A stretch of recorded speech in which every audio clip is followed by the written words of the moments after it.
So let me tell you one of the ways to rig the game of business in your favor. So growing up, I watched boxing with my father. Started off watching Muhammad Ali and Larry Holmes all the way up through Mike Tyson, Evander Holyfield, and eventually Floyd Mayweather, Manny Pacquiao. Now today, of course, I watch the UFC. Well, there was always throughout the years people that would come out and accuse certain champions of hand selecting their opponents, of choosing their opponents based on who they knew they could beat.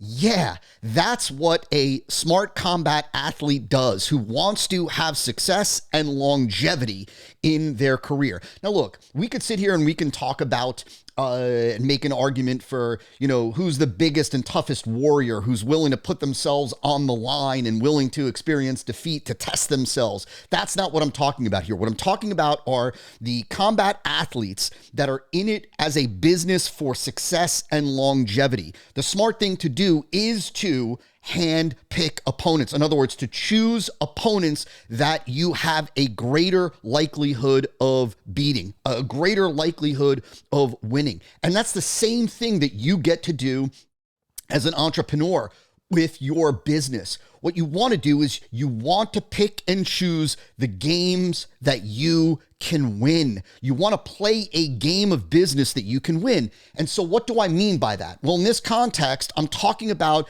choosing the marketing model and choosing the marketing tactics that play to your strengths, playing the game of marketing or playing the marketing game that allows you the greatest chance for success. See, it's important for you to understand that every marketer, every entrepreneur has strengths and weaknesses. Some people are stronger in writing than they are speaking. Some are stronger in speaking than writing. Some are great on camera and some are not great on camera. Some do better with video sales letters. Some do better with long form sales letters. Like, everybody's got their strengths and everybody's got their weaknesses.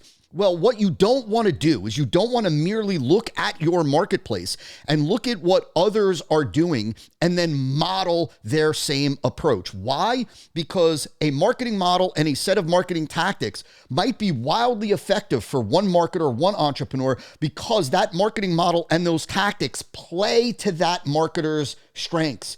That marketing model and those tactics allow that marketer to leverage their strengths, their skill sets, and therefore that's how they are rigging the game in their favor. But if you don't have those same strengths, if you don't have those same skill sets, then you're not rigging the game in your favor. Instead, you're putting yourself at a disadvantage. What you want to do is you want to play to your strengths. You want to pick and choose the marketing model and marketing tactics that allow you to leverage your skill sets, that allow you to leverage your strengths, that allow you to play to your personality, that play to your style, to your approach, to your voice, and ultimately to your strengths. That's how you rig the game of business. That's one of the ways to rig the game of business in your favor. Play to your strengths. Play to your strengths. Pick the games, pick the opponents that you know you can win.